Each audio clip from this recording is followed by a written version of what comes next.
more often than not, the next gens I meet are not entitled. They feel shame or guilt or confusion around the money. They don't even know how to talk to their peers about it. Once you can decide that this is where you choose to be, it's not where you have to be, the rest will solve itself. I'd just like to know if there's a plan. It doesn't even have to be perfect, but something that has thought behind it and a strategy. I just want people to understand what's happening and why.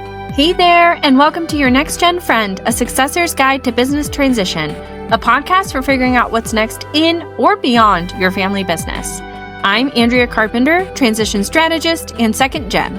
Around here, we talk about the real stuff: family dynamics, identity, leadership, wealth, and how to define success on your own terms. Here's to finding your own way forward. I'm so glad you're here. Hey, and welcome back to Your Next Gen Friend. It has been a couple months since I did a solo episode. It's now May. This episode will probably come out in early June. Life is happening. This is what happens when you do things. And it's hard to commit to something, right? And say, I'm going to record a podcast and I'm going to release one every 2 weeks. And then something happens that you don't expect. And eventually you get to make a decision if you're going to push forward and what's best for your health. And for me, earlier this year, when my husband and I found out that we were expecting baby number 2, the right thing to do was to put it on pause and really make sure that I was ready and in a good space. And so now I'm feeling good. It's May, and season 2 of the podcast is out. I'm working on recording episodes since baby will be arriving in August, and hopefully these episodes will continue releasing while I spend some time with my sweet baby boy. So there are lots of exciting things happening. I think with any decision, it's good to take a pause and evaluate how you feel about that, whether it's something small like, am I going to pause my podcast that 35 people listen to every time something comes out? Or is it something I'm going to continue? And this work, thinking about next gens, supporting and helping you guys to share the stories of all the amazing people that I meet is such important work. And so I'm excited to be back with a season 2. I thought today, while the podcast might have stopped, so many amazing conversations and people that I've been able to meet over the last year and a half, particularly even the beginning of this year. So I ran some analysis on it. There's some big themes coming out. I thought I would just cover what these themes are. There are some quotes. I'll share the person's name because it was either from season 1, and you can go listen to their episode, or I've anonymized it because it's from a discovery call or it's from one of our client calls, and I want to respect the privacy of the people that we work with. But either way, the specific person is not really the important thing here. It's the themes and the overall patterns that matter more than the specific person itself. So I hope if any of this hits for you, if it lands well, that's kind of the point. Just like big themes I'm seeing in the next gen world over the last year. So the first one that I saw is this idea that next gens are entitled. And this is something that I've been hearing so much lately. Earlier this year, I went to the Tiger 21 conference with my dad. I'm always so grateful to get an invitation to go with him and to go see that. And I was sitting at a table of parents, and they're all just so worried that their kids are going to be entitled. And I asked them, I said, have you ever actually talked with them? And in many of these cases, their kids don't even know anything. They don't have any background on family wealth. Maybe they know that there's a business, but they don't know about these things. And again, there can be really huge gaps in ages and involvement and how people are. But oftentimes, and when you listen to this podcast, some of the things that we're hearing are actually shame, guilt, confusion. Those are not the same things as entitlement. And I think this is a really important thing for us to be talking about. something that really kind of pisses me off a little bit is the I don't want my kids to be entitled without any action behind it. Because if you're not sharing information, or if you get mad, if a founder or your parent or someone gets mad when you start asking questions, I think they're thinking about this wrong. Because if a next gen starts asking about money or how trusts are structured, or if you start asking about things in the business, when we lead with that entitlement story, I think we're missing the actual humans and the people in front of us. We're assuming what someone is thinking before they go in. I think you going and asking about something that you're curious about is the same way that you would ask about anything else that you don't have information on that impacts you on a deeper level.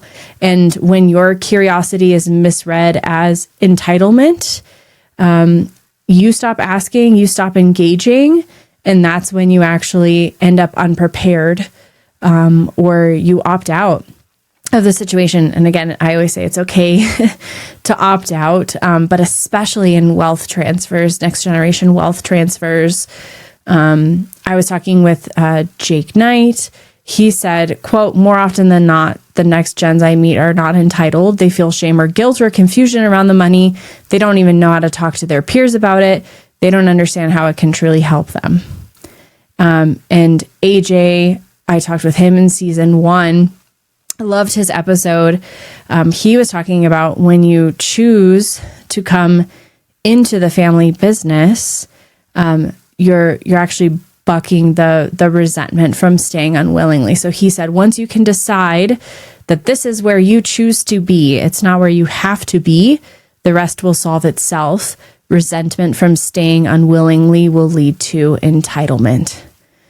So I think if you've ever been told that you're entitled when you were just trying to ask a question, this is a big theme that I'm seeing, and I'm hoping we can do some more exploration and looking at everything around this idea of entitlement in this season with some of the guests. So if that's you, I'd love to hear your story. You don't have to come on the podcast, but I'd love to hear what you're seeing and what you're thinking of. So the second pattern is really the isolation of feeling like you're the only person in the world going through this specific thing. So when you think no one else understands what it is, are you the only one having this experience? Are you the only person trying to figure this out? Especially, I always say in wealth, it's not every day that I'm walking down the street or going to my friends from college and talking about some of the things related to trusts and how that works and how that made me feel and what it's like to be an inheritor and what it's like running this podcast, talking with people who are wealth inheritors, because it does oftentimes feel like there are so many pieces and nuances that people don't really understand. So if you're the only person, right, I don't know anyone else in my peer group that is in the process of buying a business in the way that I am.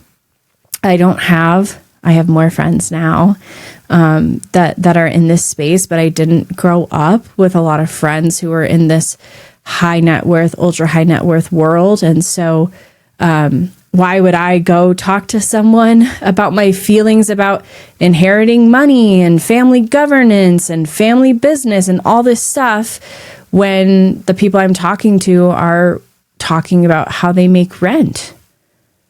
It can also feel really isolating if you're in a situation where your parents or the current generation won't talk about things that are going on and you're trying to make decisions and figure out how it fits into your life.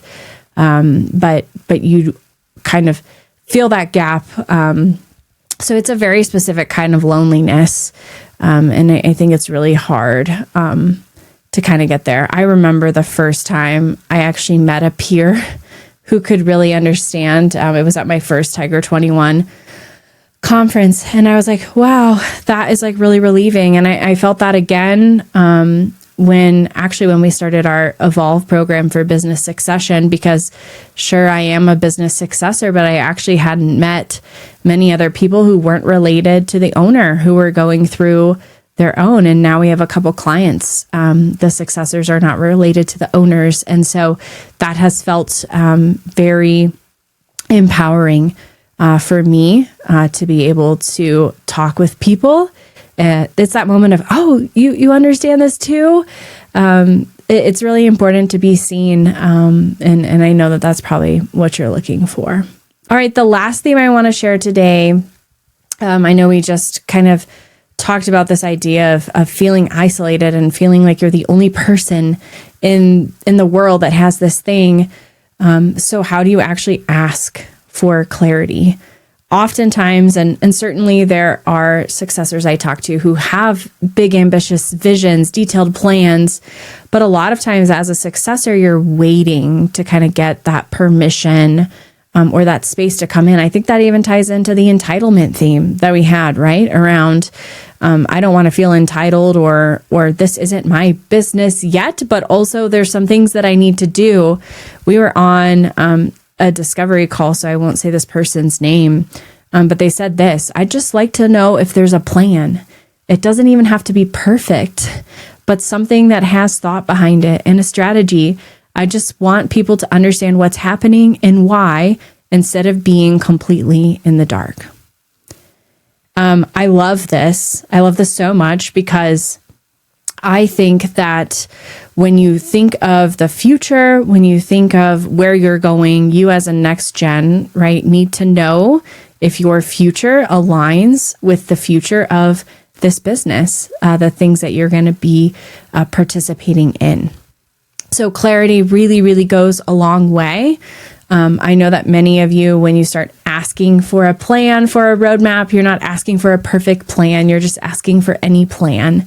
There are several tools that we use in our process: timelines, objectives matrices, different tools to help, like, let's just lay everything out on the table that's worth sharing, so that you can make a decision about your participation, and what that looks like. And so this is really hard. This leads into the conversation of, okay, well, I feel stuck. I've been asking for a plan. Nothing has been moving. Like, how do we move forward? And if there's any way I can support you in thinking, how could I make that ask? How could we move people forward?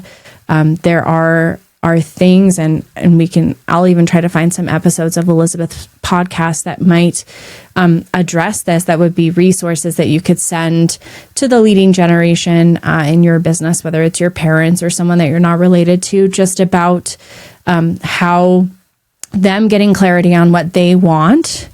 Because again, they are the owners, they are the stewards of this, right? They get to make decisions, they get to make a lot of calls. But also, if there's a desire to carry things to the future, if there's a desire to stay close as a family, oftentimes having these discussions is a great way to do that. We also do 30-minute calls, so I'm happy you can book one of those, and we can help you think about how to position this for your family if it is a really good fit. So those are some of the patterns that I've been seeing. I'm hoping as we go into this season, I can share more of my transition story.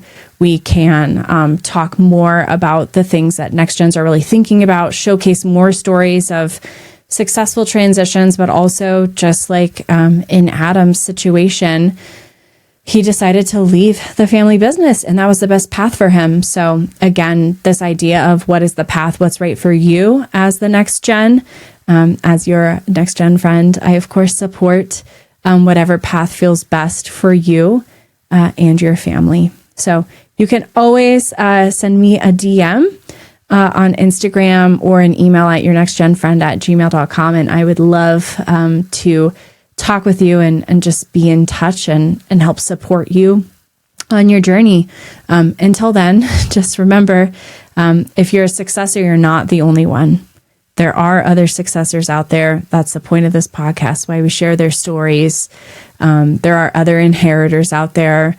We are going to be in such a powerful position to make such positive change in the world as things continue to go forward. And I am so honored and excited to support you on this journey. And I will see you again on this podcast in a couple of weeks. Thanks for listening. That's it for today. I hope today's episode offered some clarity or at least a little company. If this resonated, I'd be so grateful if you'd share it with another Next Gen.